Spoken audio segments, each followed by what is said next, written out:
મહત્વના સમાચાર પાટણથી પ્રાપ્ત થઈ રહ્યા છે। સિદ્ધપુરમાં ભારે પવન સાથે ધોધમાર વરસાદ વરસ્યો। હવામાન વિભાગે કરેલી આગાહી વચ્ચે સિદ્ધપુર પંથકમાં મેઘરાજાએ ધમાકેદાર બેટિંગ કરી। સિદ્ધપુરના ઋષિ તળાવ, પેપલા વિસ્તાર, સિદ્ધેશ્વરી સોસાયટી, જૂની મિલની ચાલી સહિતના વિસ્તારોમાં પાણી ભરાઈ ગયા છે। ઋષિ તળાવ વિસ્તારના રહીશોને અન્ય સ્થળે ખસેડવામાં આવ્યા છે। ઋષિ તળાવ આસપાસ રહેતા લોકોને શાળાના રૂમમાં રહેવાની વ્યવસ્થા કરી આપવામાં આવી।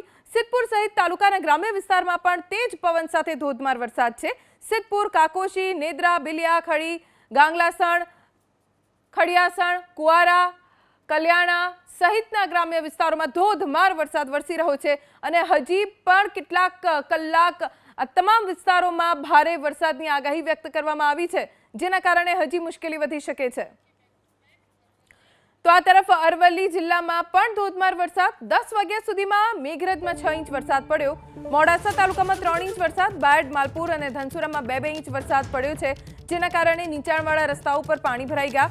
મેઘરજમાં સૌથી વધુ 6 ઇંચ વરસાદ વરસવાના કારણે ઘણા બધા વિસ્તારો જળબંબાકાર થઈ ગયા। અરવલ્લીમાં સવારથી જ વાદળછાયું વાતાવરણ હતું અને દિવસભર વરસાદી માહોલ રહ્યો।